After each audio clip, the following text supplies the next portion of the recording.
Again, a reminder that what you see rolling along the bottom of your screen, those are available jobs that we just got this week, along with contact information if you see one that might be right for you.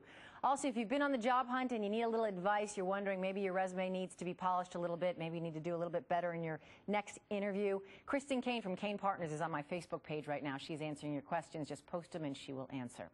Now, if you are behind on payments and the debt collectors come knocking, calling, whatever, many people feel trapped and helpless in their own home. But as a consumer, you do have certain rights. And here to tell us about those rights is attorney and consumer advocate Craig Kimmel. Thanks for being with me. Thank you, Tracy. I'm guessing that there are a lot more debt collectors making a lot more calls these days as people struggle to pay their bills. Constantly making calls to consumers day and night, evenings, holidays, all sorts of times. And so as a consumer, I do have some rights? Tell me. You have tremendous rights, and a lot of people don't understand it.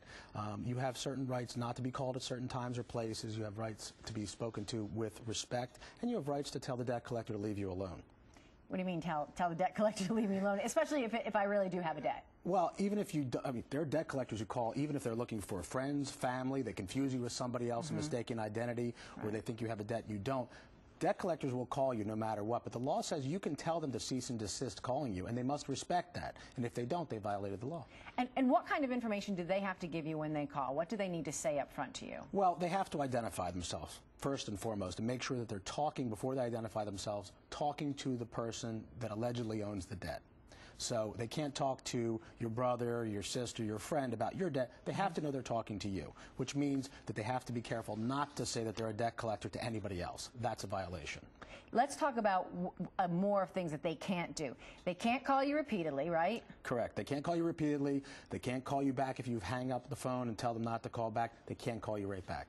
And they can't call you before 8 a.m. or after 9 p.m. They also can't disclose your information to third parties, because I think a lot of them threaten to do that. We're going to call your employer, or we're going to call somebody and tell them about your debts. They do. They can't do that, but they do it all the time because they want embarrassment to force you to pay a bill that you may not even think that you owe.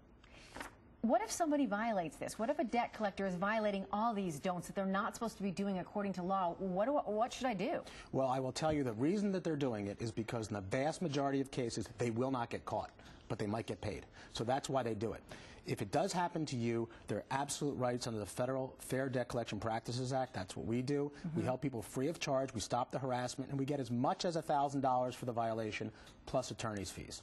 All right, so keep track of this. Know what your rights are, and then contact an attorney. Yes, and I have to say this. Yes. Happy birthday, Mom. I love you. Excellent. Thanks, Craig Kimmel, attorney and consumer advocate. We appreciate it.